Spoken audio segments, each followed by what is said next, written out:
So gardening and composting, they just go hand in hand. So compost is the magic that really makes the organic garden successful. So once your family are master composters, they can grow food in perpetuity. Composting is one of the keys to feeding multiple generations of your family. So do you struggle to make good compost? There are 5 essential elements that you will need to make compost. So today I'd like to share with you the 5 essential elements to make compost so you can become a compost champion. All right, so the first element is microorganisms. So at the heart of every compost pile are the soil microorganisms. So the main 4 organisms in a good compost pile are the good bacteria, fungus, nematodes, and protozoas. So with the help of these organisms, we can recycle nutrients from our garden and kitchen waste into food for our gardens and yards. So as long as your ingredients are organic, you will have a good microbial population. But if you want to speed up the process and have more diverse population of microbes, you can add a compost starter or compost from your last batch.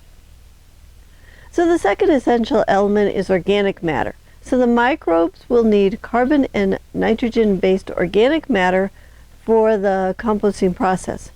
So the bacteria and the fungi, they use the carbon material to fuel their metabolism, and the nitrogen is used by the microbes to make enzymes that decompose the organic matter. So a good ratio is 30:1. So you want 30 parts carbon to 1 part nitrogen, and you want to do that by weight. All right, number 3 is water. So moisture is important for the microbes to stay active and not go dormant. So without the proper amount of water, the microbes will not process the material.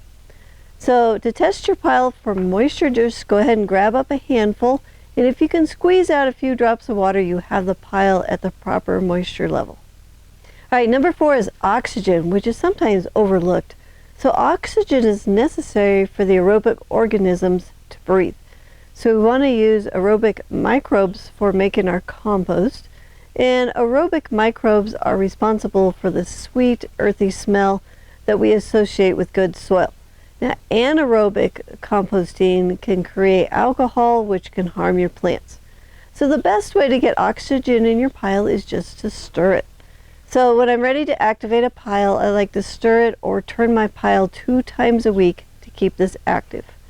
All right, number 5 is heat, and heat is required to create the environment that is conducive to the reproductive cycle of the microbes, mostly the bacteria.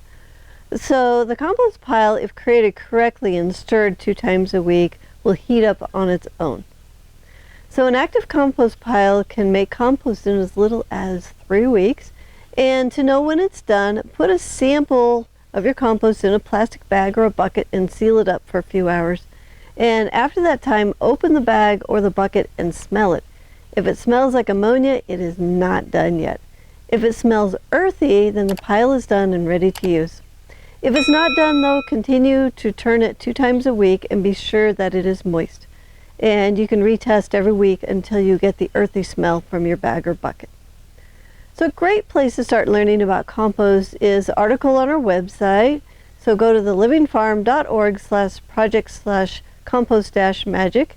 And if you want a nutrient test that you can do at home for your compost that you make or buy, we have a free video training on our website at thelivingfarm.org/simple-garden-compost-test.